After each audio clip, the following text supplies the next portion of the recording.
So students, in our real life video, we have already studied the first part of the chapter number 4, and that is animal kingdom. So students, those who had not attended the live class, please attend the live class, because the syllabus is so lengthy that once I had completed the topic in the live section, I am not going to upload the video of that topic, because it will become very lengthy. As you know that we will discuss in that live video also, we will discuss, we will learn everything on this video also, like on the YouTube also. So make sure students, if the live session of your class is going on, please attend that live session and also watch the video which I am providing on YouTube. So students, the very fourth chapter of your book is Animal Kingdom. I had told to all of you that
yes students, we had already studied till phylum Porifera.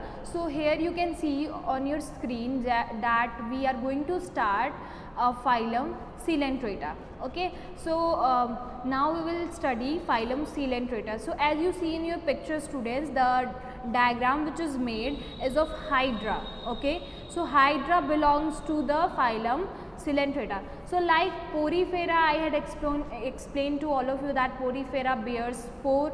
In Coelenterata you can see that they have hollow gut inside their body, means the gut means the inner cavity, the inner side is known as, the inner cavity is known as gut, that is hollow, that is empty.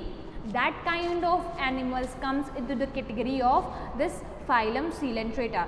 Okay, so once you have to discuss the habit and habitat also, means where you can find such type of things.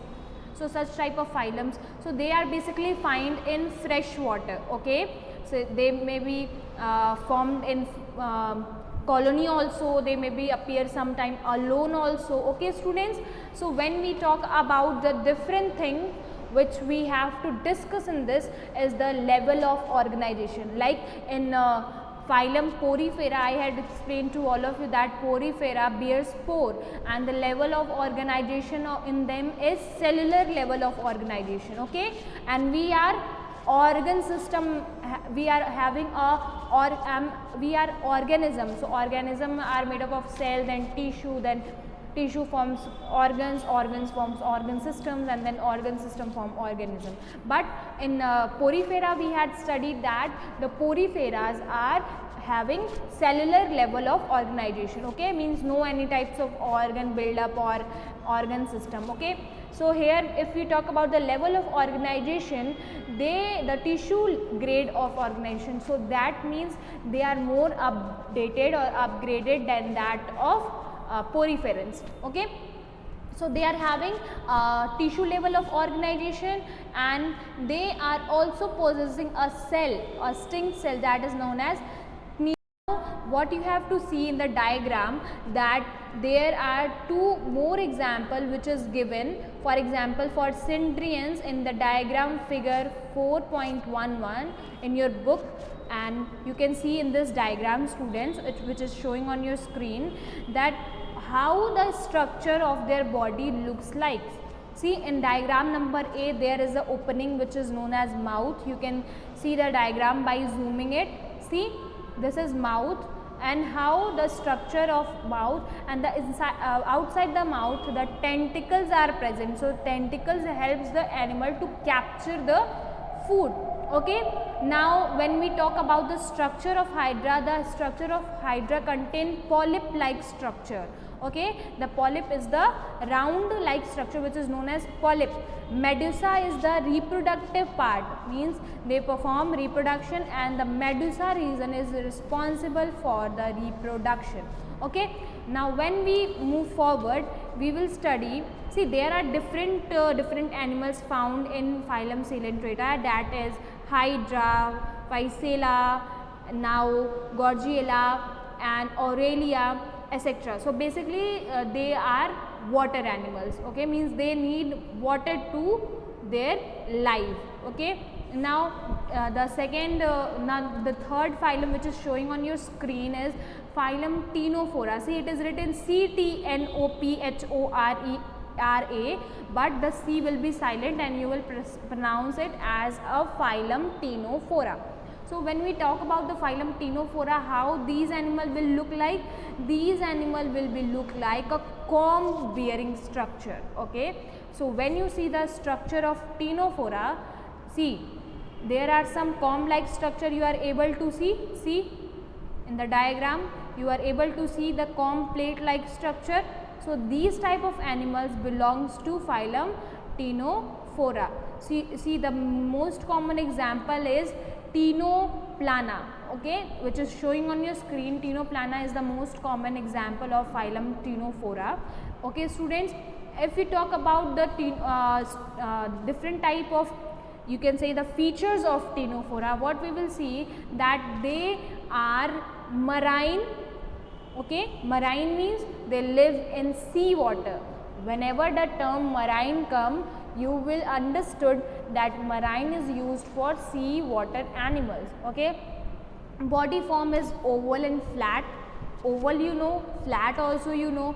Now the level of organization, here the level of organization is also tissue grade, means upgraded from porifera and as well as for what we had studied before, coelenterata. Okay, now the body is diploplastic. I also told you diploplastic means the body will have two layers. Okay, when we talk about the body wall, there have epidermis, endodermis. Okay, epidermis and endodermis. So the coelom, they are acoelomate. Acoelomate means there is no coelom found in their body. Okay, the no coelom will be found in their body. So there are different examples which is given in your book. You can see it from there. Okay, and the next phylum which we will start is given on your screen, that is phylum Platyhelminthes. See students, this is very important because Platyhelminthes are the most common which you can see. So basically the flatworms found in this category or in this phylum. So Platyhelminthes contain which type of animals? Flatworms. Okay, Chiptae worms. Okay, so when we will talk about the Platyhelminthes, there are the major groups of flatworms. When we talk about the habit and habitat, they maybe live free. Okay, and they may be live as commensalism. Now what is commensalism? Commensalism means when an animal need another animal to live. Okay, and whenever it will live, it will be in contact with the another animal. That type of habit is known as commensalism. When we talk about the symmetry, they basically have bilateral symmetry like us. Bilateral symmetry means body can be divided into two equal parts only by one line. Okay, economic importance is there are some economic importance also, like the most common example is of Platyhelminthes are tapeworm. I guess I had you are having your book, so see the diagram of tapeworm. Tapeworm are the most common example of phylum Platyhelminthes. Planaria is also most common example of Platyhelminthes. Planaria you had already studied in a regeneration process when you had studied the asexual reproduction. In asexual reproduction you had studied the planaria is one animal which when cut elongates its body from where it is cut. So it also comes into the category of phylum Platyhelminthes. Okay, the important thing which you have to understand students is the disease causing Platyhelminthes. So basically the fasciola, planaria all are responsible for the causing of disease. Tapeworm are also most common disease causing animal which causes diseases in our digestive tract. Okay, now the next phylum is phylum Aschelminthes or Nemehelminthes. Okay, they are also known as nematoda. So it will be easy to all of you to remember phylum nematoda because it is easy in comparison to other different name. So basically what you will study in this phylum, so there are the worms who are like thread like in structure. Okay, so they will look like thread. See, there is difference between flatworms and thread like worms. Flatworms means chiptae worms and the thread like worms means patle thread jaise worms. Okay, now when we talk about the phylum Platyhelminthes, they also find as free living as well as endoparasite. Now what is meaning of endoparasite? Free living means they will live freely. Endoparasite means they will need a living organism to live inside them. Okay, if we talk about the level of organization, they are having organ system level of body organization. Now remember students, organ system means from here you are going to see organs and the organ system. Now if we talk about the body shape, they are cylindrical, unsegmented means not divided. Okay, If we talk about the body wall is covered with thick cuticle, okay, thick cuticle layer. If we talk about the example of nematoda, the most common example is Ascaris student, which is present inside your digestive tract, and that causes also your disease which is related to your food poisoning, or food poisoning is caused by Ascaris, or sometime the Ascaris may comes out from your body in terms of insects, or in terms through your fecal matter. Okay students, hope you are understanding.